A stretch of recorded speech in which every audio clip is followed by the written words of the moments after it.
Olá, eu me chamo Thiago Friedrich, sou analista de investimentos e cofundador da Quad Financial e Quad Wealth, e neste vídeo eu vou explicar mais para vocês sobre o projeto de lei 4173 de 2023, mais conhecido como PL das Offshores, PL dos super ricos.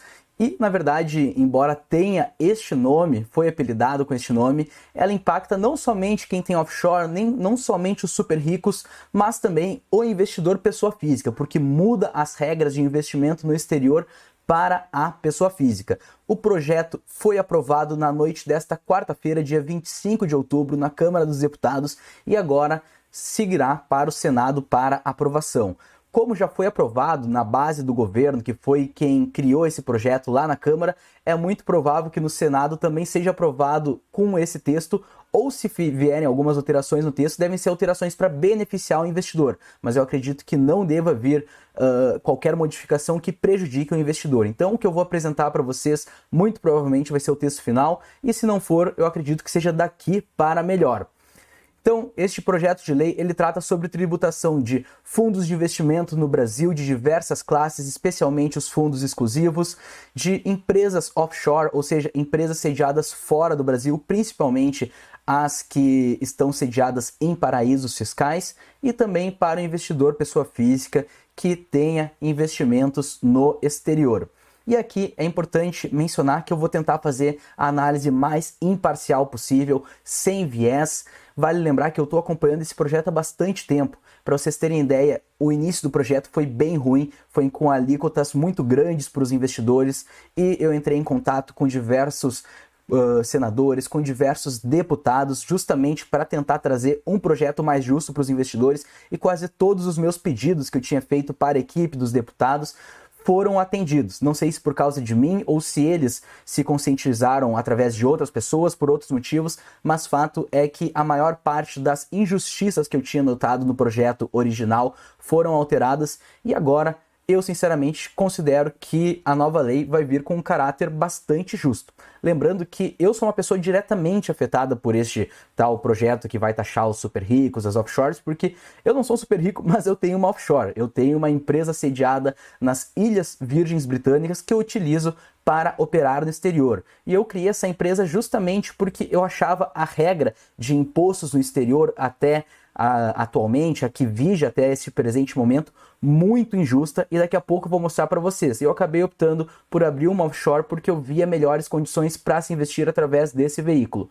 Mas com a lei nova, eu acredito que as condições para a pessoa física vão ficar muito mais favoráveis para se investir no exterior, e eu vou mostrar para vocês por quê. Então a gente vai começar primeiramente este vídeo dando um resumo geral do que muda para a pessoa física, do que muda para offshore, como que era a lei antiga e como que vai passar a ser a nova, para vocês entenderem o que muda, e depois a gente vai fazer diversas simulações aqui entre empresas offshore e também com a pessoa física, para vocês entenderem na prática se essa nova lei tende a ser melhor para offshore ou pior, ou se tende a ser melhor para a pessoa física ou pior. Então, nos acompanhem e aproveitem, já deixem um like. É um assunto que eu tenho me dedicado várias horas por dia, há bastante tempo, desde que saiu esse projeto. Então ajudem a fortalecer o nosso vídeo, e dando like, o algoritmo do YouTube vai entender que esse conteúdo é relevante, que ele merece ser disseminado para mais pessoas. Então, pessoal, vamos aqui para a nossa análise básica, começando sobre a pessoa física. Como é que era a tributação, ou na verdade, como é a tributação atualmente para a pessoa física que investe no exterior? Ela é taxada numa alíquota de 15% sobre o lucro em reais, né? Então, tu pega, por exemplo, tu teve uma operação lá, tu pagou tantos dólares, converte para reais, esse foi teu preço de compra. Tu vendeu por tantos dólares e o dólar estava a tal câmbio, esse converte para reais e tu vai ter o preço de venda. E tu pagava 15% em cima de todas as operações vencedoras. Importante mensurar, pagamento todo mês. Então, sempre que fechava o mês, tu tinha que apurar as tuas operações, ver o resultado que tu tinha, e até o último dia do mês subsequente a essas operações, tu tinha que ir lá e efetuar o pagamento para a Receita caso tivesse tido alguma operação vencedora. E vale lembrar que não havia qualquer compensação de prejuízo, então este foi um dos principais fatos que me motivaram a criar uma empresa offshore. porque se tu tinha tantos mil em operações vencedoras e tantos mil em operações perdedoras, não interessava as perdedoras, elas não abatiam do cálculo do lucro, tu pagava 15% somente sobre as operações vencedoras, independente das perdedoras. Então tu às vezes podia até perder dinheiro no mês, mais tinha operação perdedora do que vencedora, mas no fim tinha que pagar imposto para a Receita sobre as vencedoras. E algo que era muito bom até o momento, que existia um limite de isenção de até 35 mil reais em vendas mensais. Então, se tu vendesse abaixo de 35 mil ao mês, tu não pagava qualquer imposto sobre o lucro. Então, tinha essa isenção que era bastante favorável, principalmente para o pequeno investidor. Agora, vamos ver como é que vem a nova lei para o investidor, que vai passar a viger a partir da virada do ano de 2023 para 2024. Tributação segue de 15%. Agora a apuração e o pagamento é anual, então se antes todo mês tu tinha que estar apurando teus lucros, vendo quanto que tu tinha que pagar, emitir DARF para a Receita, agora somente quando o ano virar, somente quando fechar um ano, é que no início do outro ano tu vai ver quanto que tu acumulou de lucro ao total no ano anterior e aí fazer o pagamento para a Receita. Então, em vez de 12 vezes por ano, uma vez a cada mês, tu tem que estar se estressando com isso, destinando tempo para esse tipo de cálculo dos teus resultados, agora somente uma vez por ano. Então, acredito que isso vai trazer muita praticidade, muita facilidade para o investidor estar se expondo ao mercado americano ou outros mercados globais. Outra novidade que foi algo que revolucionou os investimentos no exterior é que agora há a possibilidade de compensação de prejuízo das operações dentro do mesmo ano. Então, tu teve teu lucro numas operações, tu teve prejuízo, tu vê o quanto tu teve de lucro nas operações vencedoras, diminui pelo prejuízo nas operações perdedoras e assim tu vai chegar no teu lucro líquido que tu vai pagar 15% em cima disso. Então agora há a possibilidade de compensação dos prejuízos, o que é uma grande evolução. E mais do que isso, não somente a compensação dos prejuízos no mesmo ano, mas se por acaso passa um ano inteiro e tu teve prejuízo no total da tua conta, ou seja, tu fechou o ano com uma rentabilidade negativa, tu pode acumular essas perdas para o próximo ano, que daí no próximo ano, se tudo der certo, tu vai ter lucro e aí essa perda acumulada do ano anterior tu vai poder abater da tributação que tu vai pagar sobre o lucro neste ano posterior. Então, foi algo muito positivo que veio. E o que realmente veio de negativo aí, que vai impactar principalmente os investidores com uma conta menor, é que agora não tem mais qualquer limite de isenção. Se antes tinha 35 mil em vendas mensais, agora por essa nova lei não há qualquer isenção. Então mesmo que tu faça poucas vendas ao mês ou até ao ano agora, que agora não é mais tributação mensal, é anual, né? Tu vai ter que pagar 15% em cima do teu resultado, se ele foi um resultado positivo. Minha opinião sobre isso, pessoal, eu acredito que a mudança veio para melhor.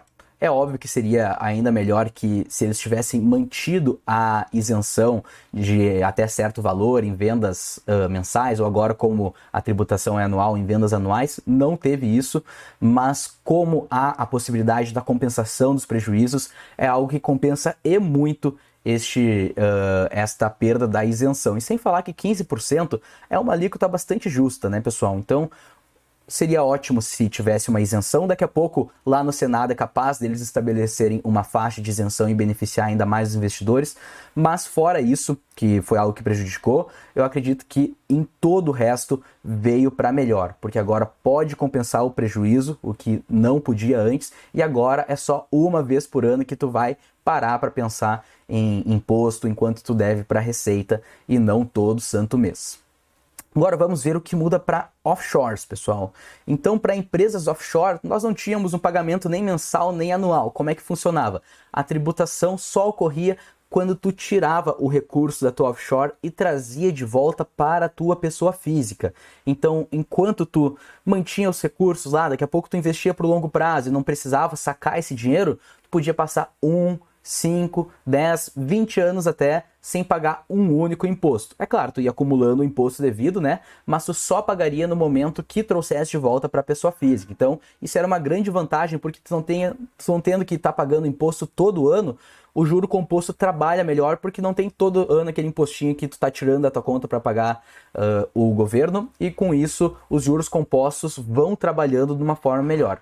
Porém, a alíquota era bastante pesada, né? Então tu podia ficar por muito tempo, indefinidamente, sem pagar imposto, era só não trazer os recursos para tua pessoa física, mas quando tu quisesse fazer uso desse capital que tu tinha na tua offshore e trazer eles de volta para tua pessoa física, tu pagava uma alíquota de 27,5%. Por que eu botei um asterisco aqui? Porque na verdade é até 27,5%, porque tem alguns valores menores que tu pagava uma alíquota menor. Por exemplo, se tu fosse tirar até 30 mil reais ao ano, tu pagava uma alíquota de 15%, aí até uns 40 mil, 17,5%.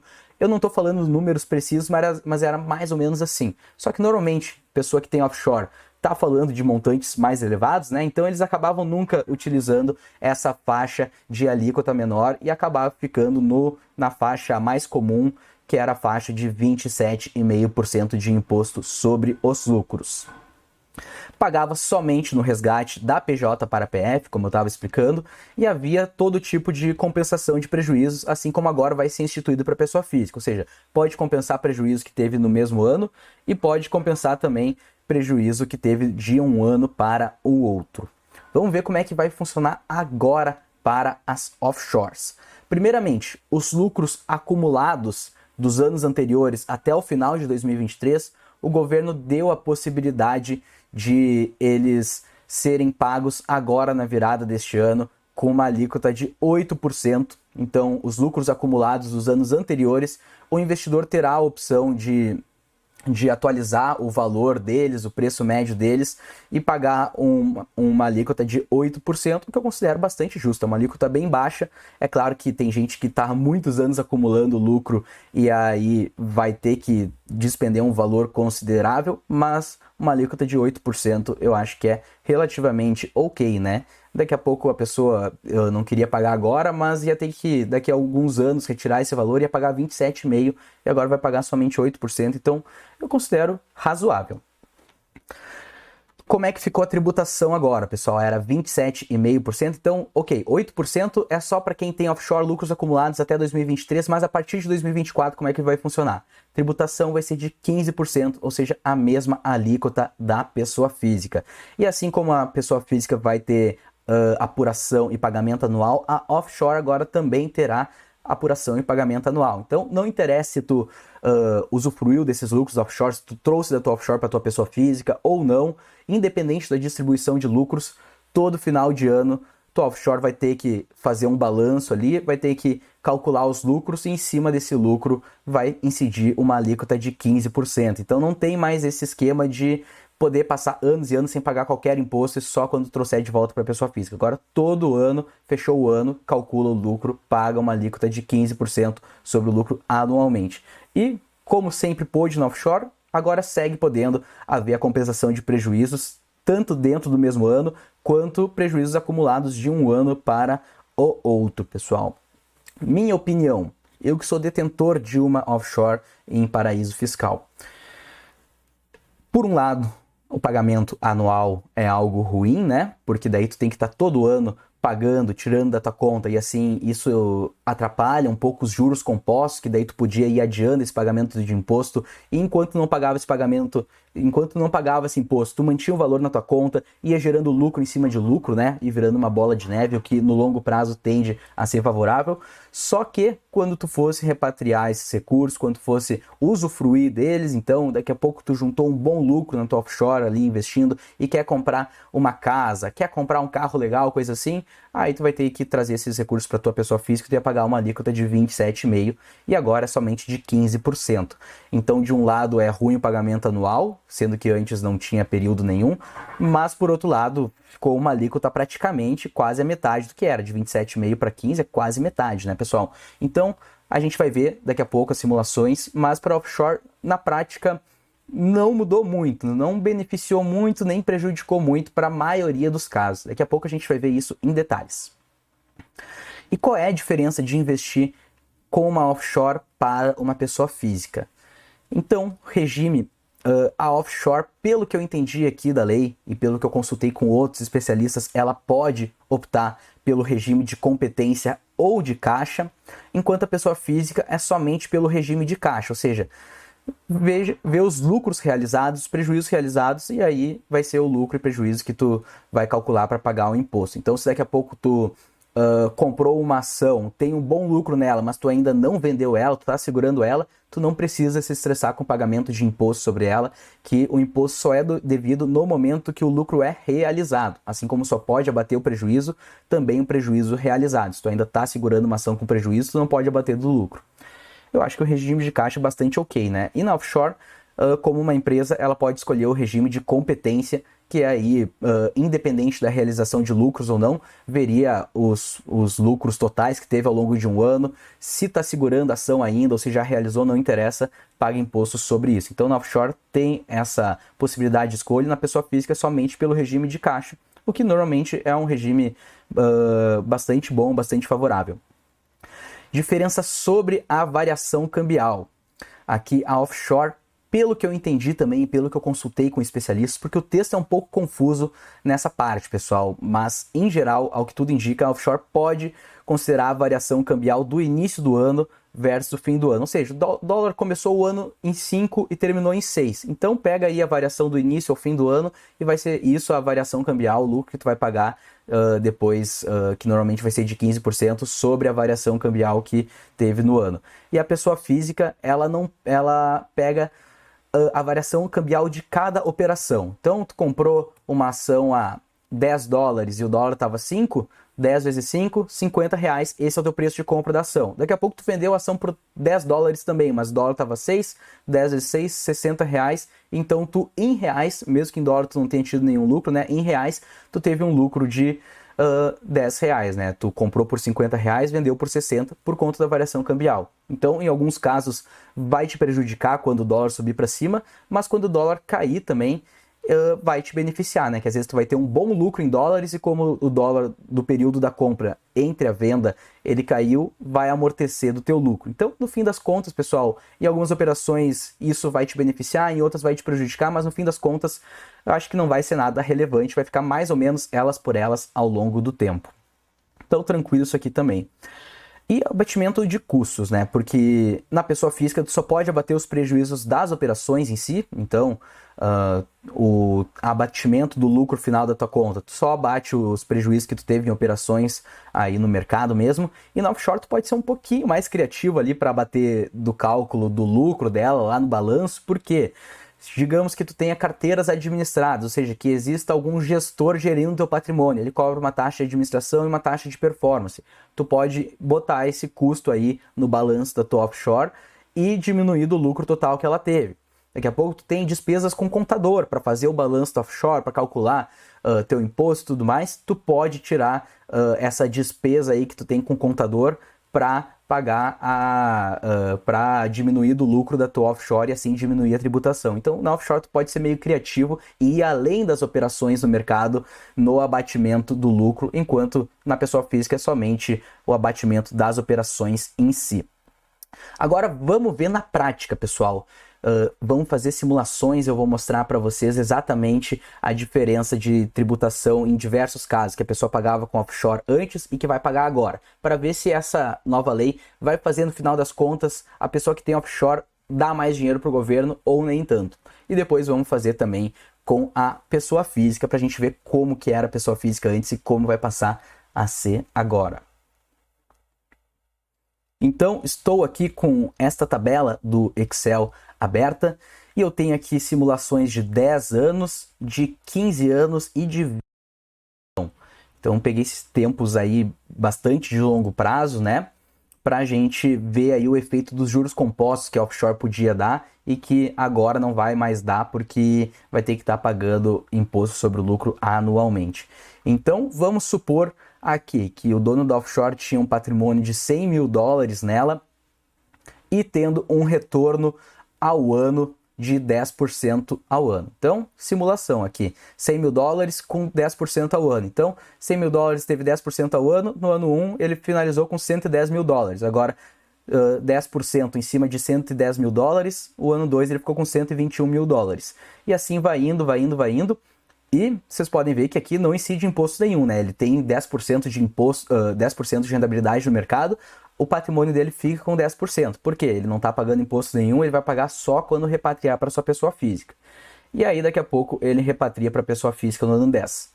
Agora vamos ver a offshore com a nova lei. Então, o lucro que ele tem na bolsa é de 10%, mas como tem que pagar 15% sobre o lucro, né? Então, se o lucro é de 10%, 15% sobre 10% dá 1,5%. Então, 10 menos 1,5% fica 8,5%. Então, agora o lucro líquido deste investidor aí que está na offshore, que conseguiu 10% ao ano no mercado, vai ser 8,5% ao ano já líquido de imposto, porque 1,5% aqui desses 10 vai ficar para o governo e 8,5% vai ficar líquido para ti. Então, vamos ver aqui. Começou com 100 mil, primeiro ano fez 8,5% ao ano, fica 108.500, segundo ano fez mais 8,5%, fica 117.722, enfim, vai indo, vai indo, vai indo. No fim das contas, pessoal, o que a gente tem?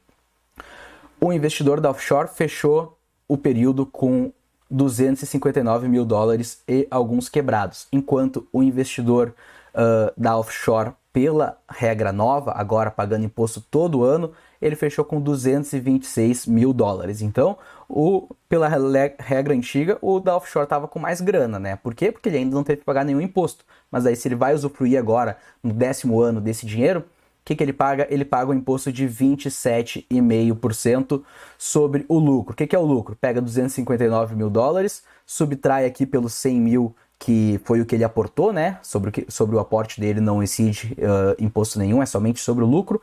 Então ele teve um lucro de 259 menos 100 mil, de 159 mil dólares, e 27,5 de 159 mil dólares fica 43 mil dólares. Enquanto pela regra atual, se o investidor no ano 10 quiser retirar esse dinheiro da offshore, ele não paga imposto a mais nenhum, porque ele já vinha pagando a cada ano, né? Então agora, no ano 10, se ele quiser usufruir desses valores, ele não vai pagar imposto nenhum. No final das contas, então, com quanto ficou o investidor sob a nova lei? Ele ficou com 226 mil dólares e alguns quebradinhos.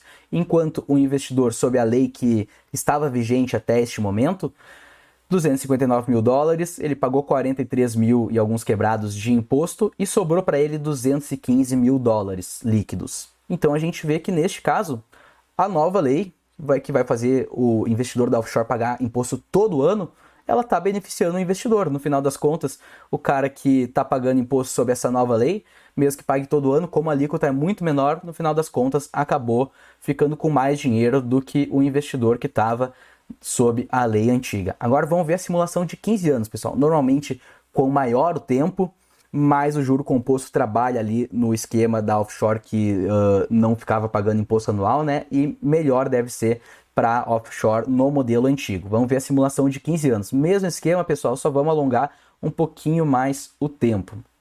Então, neste caso de 15 anos aqui, pela lei nova, pagando imposto todo ano, o investidor ficaria com 339.900 e poucos, quase 340 mil dólares.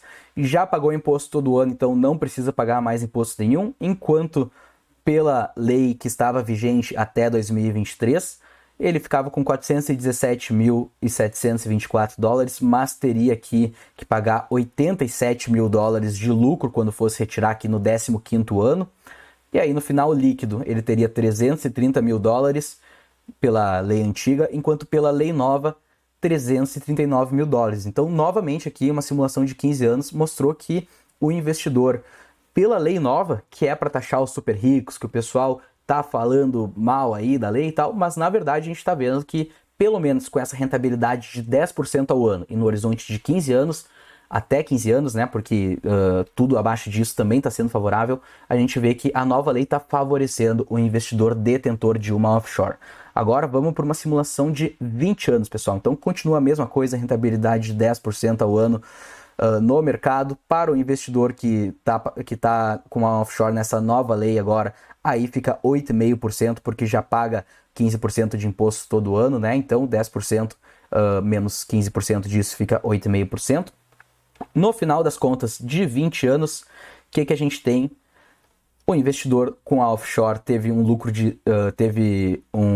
ficou com um montante total de 672 mil dólares e alguns quebrados, pagou 157 mil dólares de imposto e sobrou líquido para ele 515 mil dólares. Enquanto Pela nova lei, o investidor teria ficado com 511 mil dólares ao final do 20º ano, não pagaria mais nada de imposto porque ele já vem pagando ao longo desses 20 anos, e no final ficaria com 511 mil dólares. Então vocês viram que no longo prazo mesmo, em 20 anos, a gente viu que aqui, pela regra antiga, realmente a offshore, por uma pequena margem, beneficiava mais a lei antiga do que a lei nova, né? Mas vocês viram que foi por uma pequena margem e somente num prazo muito longo de 20 anos. Em prazos menores, como 15, 10 anos ou menor do que isso, com uma rentabilidade de 10% ao ano, que é uma rentabilidade bem factível do investidor obter, a gente vê que a nova lei está até beneficiando o detentor de offshore em relação ao que era no passado. Agora vamos aumentar um pouco mais a rentabilidade, pessoal. Em vez de 10% ao ano, vamos botar uma rentabilidade no mercado de 20% ao ano. E se o investidor está tendo 20% ao ano, na lei antiga era realmente 20% que ele tinha todo ano, na lei nova é 17%, né? Porque 15% desses 20% fica para o governo todo ano que tu vai ter que pagar. Então, fica 17% líquido. Por isso aqui, ó, retorno ao ano bruto sobre a offshore, a lei vigente até o momento. E agora a nova lei fica um retorno líquido todo ano, daí de 17%. Pessoal, conforme os ganhos vão se tornando mais expressivos no mercado, aí obviamente o juro composto trabalha com mais força, né? E aí tende a beneficiar mais o sistema antigo de diferimento do lucro que tu pagava somente no resgate. Então vamos ver que agora vai começar a ficar um pouco melhor para a lei antiga. Em 10 anos, o que a gente tem? A gente tem aqui, ó, pessoal. Vamos direto para o líquido aqui, não vamos ficar apresentando todos esses cálculos porque vocês já entenderam bem, eu espero. Então, retorno líquido para o investidor na lei que está vigente até o final deste ano seria 476 mil dólares. E retorno não, é o patrimônio líquido total, né? Porque não, aqui é tudo que ele tem, não é somente o retorno, porque está contando com 100 mil dólares que ele tinha aportado. Então, retorno, patrimônio líquido, ele ficou no final das contas com 476 mil dólares e pela lei nova com 480 mil dólares. Então, novamente, mesmo com uma rentabilidade bem forte de 20% ao ano, no horizonte de até 10 anos, a gente vê que a lei nova segue favorecendo o detentor da offshore do que em relação à lei antiga. Agora vamos ver no horizonte de 15 anos. No horizonte de 15 anos, aí a gente já viu que agora, com um retorno bem forte de 20% ao ano, a lei antiga aqui em 15 anos fazia mais sentido para o investidor. Ele terminaria aqui com 1.144.000 dólares e pela lei nova, como ele está pagando imposto todo ano, ele ficaria com 1.053.000 dólares. Então, a partir de 15 anos, se o investidor tem um retorno de 20% ao ano, começa a fazer sentido a lei que era vigente até então do que a lei que vai passar a ser vigente a partir de 2024. Em 20 anos, se em 15 anos já favoreceu a lei antiga, né? A lei que está vigente até hoje, em 20 anos vai favorecer ainda mais. Quanto mais aumenta a rentabilidade, quanto mais aumenta o prazo do investimento, mais tende a favorecer a lei antiga, né? Então aqui, olha só, o investidor ficaria em 20 anos com um patrimônio total de 2.806.000 dólares pela lei anterior e pela lei nova ficaria com 2.310.000 dólares. Então, pessoal, de forma bastante resumida, quanto mais longo é o prazo de investimento e quanto maior a rentabilidade que tu consegue obter no mercado, aí mais faz sentido a lei antiga. Mas considerando que a maioria dos investidores dificilmente tem um retorno de 20% ao ano, né? E mesmo com 20% ao ano, a gente vê que até nos 10 anos continua fazendo mais sentido a lei nova. Então, só para quem consegue ter um retorno muito forte, só para quem investe muito no longo prazo, para quem pretende usufruir dos seus recursos só em décadas, que faz sentido, que faz mais sentido a lei do que está vigente do que a lei nova. Então, minha conclusão do Thiago: alguns investidores serão prejudicados, outros serão beneficiados, mas no geral não vai mudar muito, pessoal. No geral, no final das contas, vocês vão ver que vai ficar quase que elas por elas. Claro, se tu tem um horizonte de investimento maior, se tu tem mais rentabilidade no mercado do que o padrão das pessoas, aí talvez a lei antiga faria mais sentido para ti. Agora, se tu não tem um horizonte de investimento tão longo, assim, de esperar 20 anos para usufruir dos recursos, e se tu não é um investidor tão diferenciado e consegue 20% ao ano em média. Então é um investidor mais normal que consegue em torno de 10% ao ano em dólar, que já é uma rentabilidade boa, né? Então neste caso aí, para quem faz 10% ao ano em dólar, a gente viu que até no horizonte de 20 anos segue mais favorável a lei nova do que a lei antiga. Então é isto, pessoal. Espero que vocês tenham gostado aqui da simulação com a offshore. Agora vamos para a regra da pessoa física. E aqui sobre a pessoa física, pessoal, é importante eu mencionar que os cálculos que eu vou apresentar aqui são cálculos reais da conta de um cliente que nós operamos. Para quem não sabe, além da Quad Financial, que é a nossa casa de análise, em que temos uma comunidade de investidores, fornecemos relatórios de análise, recomendações, carteira recomendada no Brasil, carteira recomendada no exterior, nós também temos nosso projeto de gestão de carteira, onde nós operamos diretamente o capital de clientes lá no mercado americano. E a gente pegou aqui de um cliente nosso os resultados que a gente obteve de janeiro a julho deste ano nele, para ver a diferença de imposto que ele pagaria pela lei vigente aqui das pessoas físicas e o que ele passaria a pagar pela lei nova, para a gente comparar quanto que estava pela lei atual e quanto que vai ser na lei nova e entender se vai ser benéfico ou não. Vale lembrar, pessoal, que a gente aqui na carteira administrada, até esse presente momento, a gente tem alguns investidores pessoa física do Brasil, sim, mas a maioria deles investem através de offshore ou são residentes fiscais de outros países. Este aqui, se eu não me engano, reside até na Arábia Saudita. Então, eu vou apresentar o imposto que ele teria que pagar caso ele estivesse investindo pela pessoa física aqui no Brasil, mas vale mencionar que ele não paga na prática, porque ele não é residente fiscal aqui do Brasil, essas alíquotas. Então, pessoal, atual regra tributária: 15% de imposto sobre cada operação lucrativa realizada, sem poder compensar qualquer prejuízo, pagamento mensal, e os dividendos já estão livres de imposto. Então, botei aqui os ganhos que a gente obteve, ou seja, as operações vencedoras, as operações perdedoras, os dividendos que eventualmente ele recebeu e interest, que são os juros que a conta rendeu. E aqui vale fazer uma menção. Vocês podem ver aqui, em janeiro não rendeu nada de juros, em fevereiro não rendeu nada de juros, em março também não rendeu. A partir de abril começou a render juros e em maio, junho e julho estava rendendo aí um valor próximo de $800 de juros. O que aconteceu?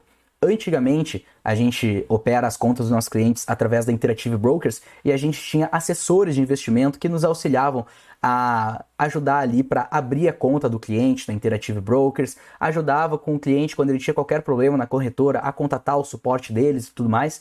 Só que além do cliente pagar corretagens mais altas do que o padrão, por conta de ter os assessores, ele também não recebia os juros que a corretora dava. Então, a pessoa que está com assessor de investimentos ali, ela não recebe, ela não tem a conta remunerada, que a cada dia remunera a uma taxa próxima do Fed Funds, que atualmente está mais do que 5% ao ano, né?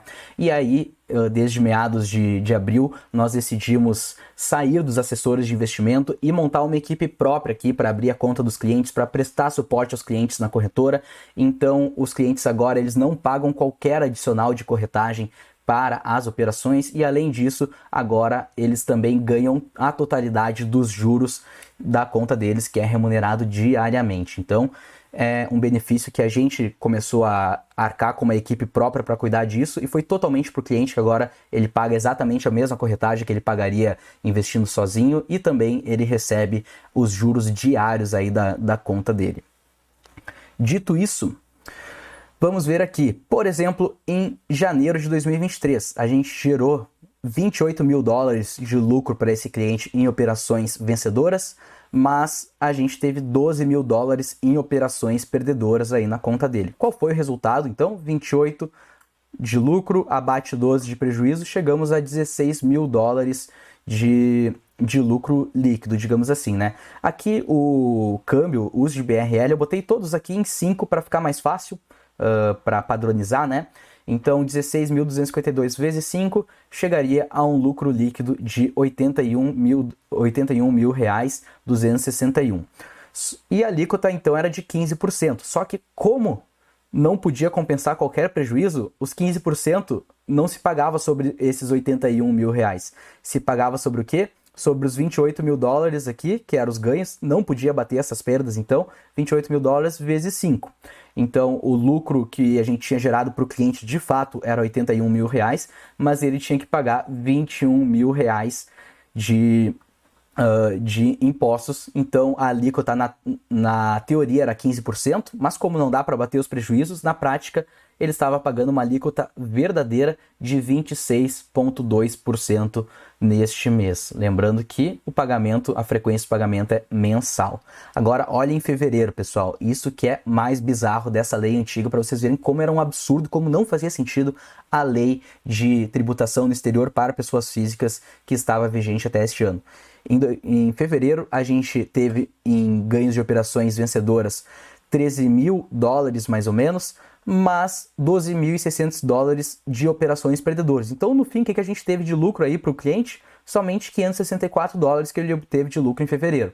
Só que 564 dólares em reais seria 2.822 reais, só que o lucro, como não dava para bater essas perdas, tinha que pagar imposto 15% sobre esses 13 mil dólares, pessoal. 13 mil dólares, 15% disso vezes 5, que é a taxa do câmbio, né? Seria um imposto de 980, de quase 10 mil reais. Então ele teve um lucro de 2.822 reais, mas teria que pagar quase 10 mil de imposto. No final, pagou mais para o governo do que recebeu do mercado e um lucro se transformou em prejuízo, né? Para vocês verem a bizarrice que era isso.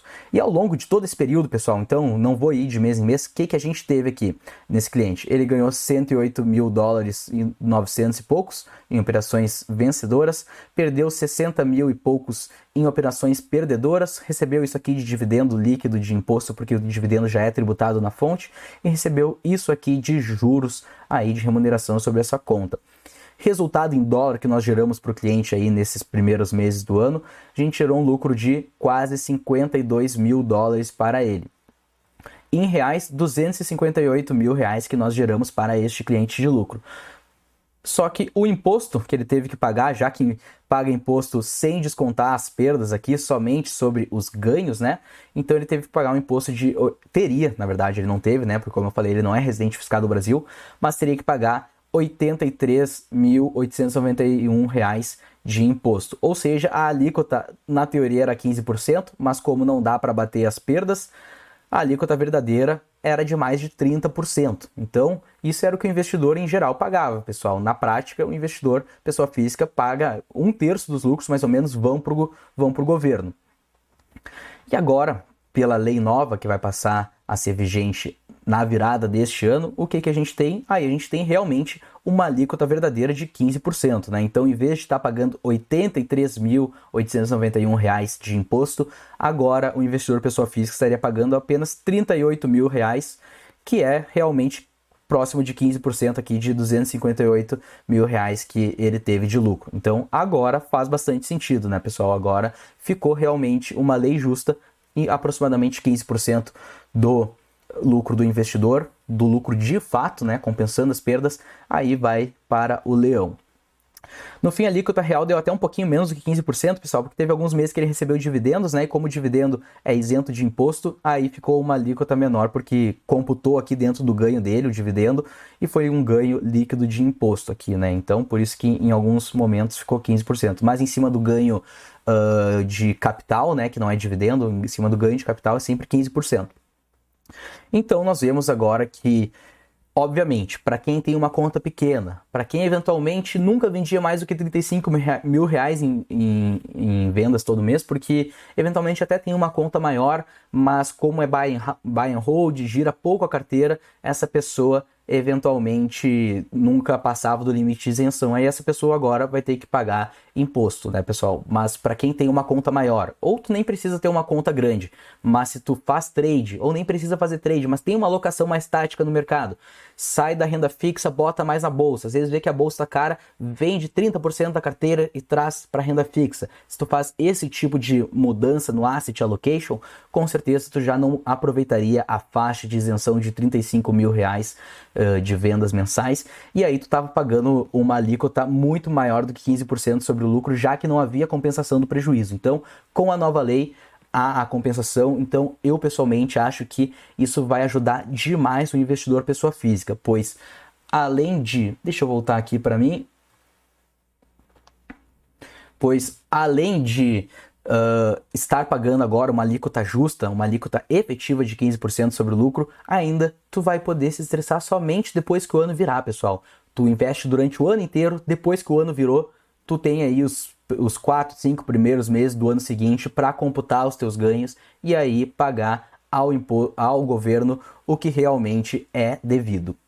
Então, eu acredito que essa mudança, em geral, veio para o bem. E agora, pessoal, falando mais sobre isso, então, para quem eventualmente tá mais confortável de investir no exterior, porque viu que agora não tem que mais estar toda hora calculando imposto, calculando lucro, ver quanto que tem que pagar de DARF, é só no ano seguinte que tem que se preocupar. E entendeu também que agora vai ser uma alíquota mais justa, muito melhor para a pessoa física, eu convido vocês a conhecerem o nosso projeto de carteiras administradas Quad Wealth, onde você delega a gestão do seu portfólio para a gente e a gente opera o teu capital. Como é que funciona? Tem que transferir dinheiro pra gente? Não, tu não transfere um único real pra gente. E porque tu consegue manter os ativos diretamente na tua conta. E aí tu pode pensar, tá, mas como é que faz então, Thiago? Tem que passar a minha senha da corretora para tu estar operando lá? Também não. Nós temos uma conta de gestora lá na Interactive Brokers, em que nós temos permissão para operar a conta de clientes. Então é só tu entrar ali na Interactive Brokers, a nossa equipe te ensina certinho, é super fácil. Aí basta solicitar ali para a Quad ser a sua gestora e aí a partir disso tu nos consegue permissão para estar operando, fazendo compras, fazendo vendas na tua conta e tu vai conseguir ter resultados dignos de profissionais como nós e como os demais clientes que confiam já no nosso trabalho vem tendo. Thiago, quais resultados são esses? Vamos ver agora, pessoal, nossa rentabilidade. Primeira coisa, lembrando que rentabilidade passada não é garantia de rentabilidade futura. Então, eu vou apresentar os resultados que nós viemos obtendo, mas o mercado sempre envolve risco, investimento sempre envolve risco, então não vejam isso como uma promessa de ganhos futuros. Vamos lá. Nós começamos este projeto da carteira administrada a trazer clientes para operar a carteira de terceiros desde o final do ano passado, faz aproximadamente um ano, mas nós já viemos desenvolvendo essa estratégia em que nós fazemos essas operações desde 2020, pessoal. Então nós temos um track record desde 2020, não é backtest, é dinheiro de verdade, da nossa conta de verdade que nós operamos desde 2020 e este é o gráfico de retorno que a Interactive Brokers nos mostra. Então, como vocês podem ver aqui, nós acumulamos um retorno de mais de 450% desde meados de 2020, foi em maio de 2020 que a gente começou a operar, pode ver que antes a conta tá flat, né? A partir de maio a gente começou a operar e atingimos um retorno próximo de 450%, maior do que isso até, enquanto o SP500 deu um retorno de, cara, acho que aproximadamente 20% no período, né? Foi um retorno bem baixo, tanto que não dá nem para comparar aqui em verdinho o SP500 e aqui em azul o nosso retorno, pessoal. Então, lembrando que isso é da nossa conta pessoal, que neste período a gente ainda não operava a carteira de terceiros. Então, vou mostrar para vocês agora o retorno deste ano, que já é o retorno dos nossos clientes, é um retorno que nós viemos trazendo para os clientes que delegaram a sua carteira para que nós façamos a sua gestão. Este ano, os retornos têm sido bem mais baixos do que nos outros anos. Para vocês terem ideia, em 2020 a gente teve mais de 100% de retorno, 2021 tivemos 103%, se eu não me engano, de retorno. Em 2022, o SP500 desabou, a Nasdaq desabou, né? Eles fecharam com uma rentabilidade negativa de próximo de 20%. A Nasdaq foi até pior aí, caiu acho que 25% no ano. E nós tivemos um retorno de 29% em 2022, totalmente na contramão do mercado. Este ano a gente vem tendo um retorno mais módico, sim, mas ainda continua bem acima do mercado, né, pessoal? Em azul é os retornos da carteira aqui, o consolidado das carteiras dos nossos clientes, e em verde é o SP500. Então, vocês veem que, vou passar aqui para o lado, ó, o nosso retorno atualmente aqui, 26 de outubro, está em 15,11%, enquanto o retorno do SP500 está em 7,75%. Então, o retorno da Quad Wealth dos nossos clientes está sendo o dobro do que o do mercado. Mas muito mais do que o retorno, pessoal, a gente foca no risco, a gente quer saber da gestão de risco, porque não adianta, às vezes, tu ter um bom retorno, pode ser por aleatoriedade, por tu tomar risco demais, dar uma porrada para cima, mas depois vem um bear market, vem uma correção e tu devolve tudo. E o nosso foco da estratégia, muito mais do que o retorno, é no risco, é em gerar retornos previsíveis e de baixa volatilidade para os nossos clientes. Então, desde 2020, quando a gente começou a rodar essa estratégia numa conta real nossa, ela não obteve nem um único trimestre de retorno negativo. Então, sempre que passou o horizonte de 3 meses ali, fechou um trimestre, sempre foi um retorno positivo que nós tivemos. E vocês podem ver aqui, durante o início do ano aqui, veio a quebradeira dos bancos regionais lá nos Estados Unidos, o S&P 500 caiu bastante forte, enquanto nós permanecemos quase flat, né, pessoal? Nós seguramos muito o drawdown. E agora, novamente, vocês podem ver, ó, o S&P 500 começou a cair, nós caímos bem menos, e agora, então, o S&P 500 está desabando aí nos últimos dias e nas últimas semanas, e nós estamos conseguindo nos manter relativamente flat. Então, a gente tem uma gestão de risco realmente muito apurada.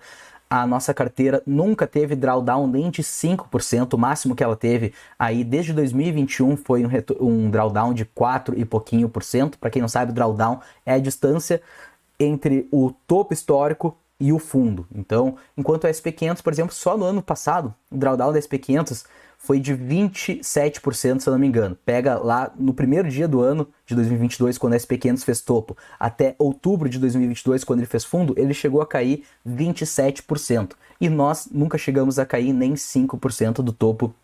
Então, aqui uma análise de risco, pessoal.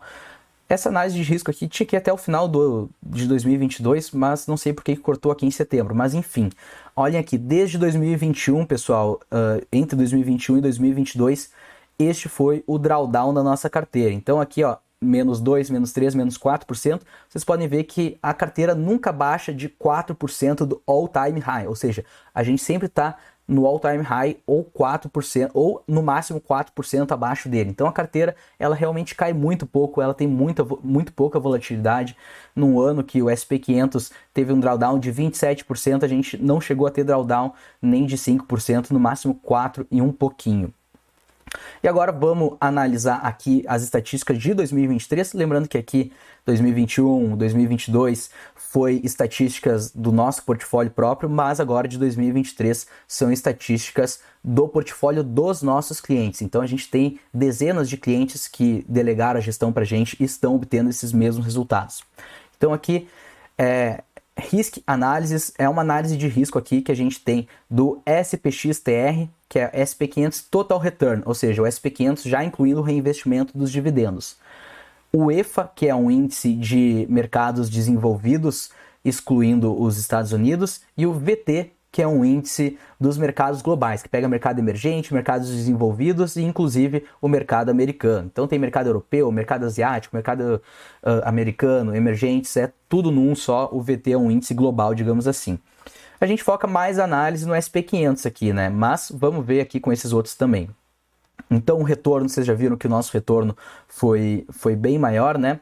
Um investimento inicial de $1.000 aqui no SP 500 com reinvestimentos de dividendos geraria $1.091 desde o início do ano até agora, $1.024 no EFA, $1.051 no VT e $1.159 aqui com a gente, né? Então a gente teve um retorno aqui de quase 16% neste ano.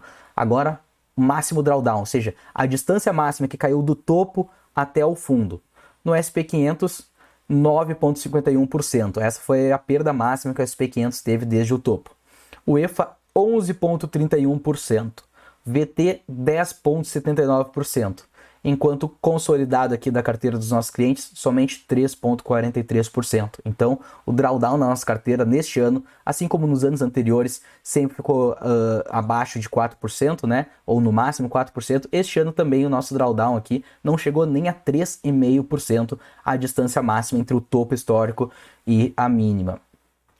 Aqui, outra medida de risco, Sharpe Ratio. Sharpe Ratio é o famoso retorno ajustado ao risco. Então, eles pegam o retorno e ajustam ao desvio padrão dos retornos para ver o quão consistentes são esses retornos, né? O quanta volatilidade existe nesses retornos. E aí a gente chega a um Sharpe Ratio aqui do SP 500 de 0,45, do EFA menos 12, do VT 0,11 e da nossa carteira 1,83. Então, se tu pega aqui, vou até fazer o cálculo, 1,83 dividido por 0,45, que é o retorno do SP500, o nosso retorno ajustado ao risco é 4 vezes maior que o do SP500. Então, o retorno nominal ali, SP500 está com 7 e pouquinho, a gente está com 15 e pouquinho, a gente está o dobro, mas se tu ajusta esse retorno ao risco, a volatilidade que tu precisa, ao risco que tu corre para obter esse retorno, o nosso retorno tem sido muito melhor. E ainda tem o Sortino Ratio, que é ainda uma medida mais apurada de risco do que o Sharpe Ratio, porque o Sharpe Ratio ele ajusta o retorno ao desvio padrão, ao Standard Deviation. E o Sortino Ratio ajusta o retorno ao desvio padrão para baixo, porque desvio padrão para cima, volatilidade para cima, portfólio do nada subir 3% para cima num dia, isso é bom, né, pessoal? Então, isso em geral não deveria ser visto como um risco, a gente quer ver o quanto que ele tem de volatilidade para baixo. Então, o Sortino Ratio do SP500 0,66, do EFA menos 0,16, do VT 0,16 e o nosso 3,12. Então, quando a gente pega aí a diferença aí dos drawdowns, das quedas, das volatilidades para baixo, a nossa distância aqui dos demais índices se torna ainda maior. Então, se a gente faz aqui os 1,83 e divide pelo 0,66 SP500, a gente tem 3,12 na verdade, né? O Sortino é 3,12 e pelo 0,66 SP500 nós temos um retorno ajustado ao risco de quase 5 vezes mais do que o principal índice de ações do mercado americano. Então, nosso lema é menos risco, mais retorno. A gente tem entregado isso ao longo dos últimos anos na nossa estratégia com a nossa própria carteira e a partir deste ano que a gente está operando capital de diversos clientes, nós também estamos conseguindo manter esse lema na prática. Então vocês podem ver desvio padrão aqui dos retornos SP500 com os dividendos 0,83, EFA 0,84, VT 0,79 e nós 0,43, né? Então praticamente metade aqui do SP500 e dos demais índices que ficam tudo por volta de 0,8. E o Downside Deviation, que é o desvio padrão para baixo, que é realmente o que interessa para a gente ver o risco do portfólio, né? Então do SP500 0,57, do EFA 0,61, do VT 0,56 e da nossa carteira 0,25. Então, menos do que a metade de desvio padrão aí do que todos os demais índices do mercado, seja o principal índice do mercado de ações americano, SP500, seja do EFA aqui dos mercados desenvolvidos, menos Estados Unidos, seja do VT, que é um índice dos mercados globais. Então, esta é a Quad Wealth, menos risco, mais retorno. E se você se interessa por ter o seu portfólio gerido pelo nosso time, ainda mais agora aí com essa novidade de que vai poder haver compensação das perdas, que tu vai precisar só depois que o ano virar pensar quanto que tu deve para receita de lucro e não mês a mês, então eu te convido a conhecer mais sobre o nosso trabalho das carteiras administradas e na descrição do vídeo aqui a gente bota um link de um PDF no Google Drive para que vocês acessem uma apresentação completa, que a gente explica em mais detalhes nossa abordagem e filosofia de investimentos, nossos resultados que a gente vem obtendo ao longo dos últimos anos e também explicamos mais sobre a taxa de administração e performance, que é essa forma que a gente é remunerado, né? Assim como um fundo de investimentos, a gente também cobra uma taxa de administração bem baixinha e nós somos remunerados mais pela taxa de performance mesmo, que aí gera um alinhamento de interesse que a gente ganha conforme o cliente ganha, quanto mais a gente entrega de retorno para o cliente, mais vem para a gente também. E convido vocês a conhecerem esse nosso trabalho, então, e a virarem cliente para que possam obter esse tipo de retorno que nós apresentamos para vocês. Retornos expressivos, consistentes, previsíveis e de baixa volatilidade. Pessoal, fico por aqui, espero que este vídeo tenha sido bastante instrutivo para vocês e não esqueçam de se inscrever no canal aqui da Quad e deixar um like para ajudar o nosso conteúdo e nos incentivar a trazer mais conhecimento para vocês. Bye bye, até mais!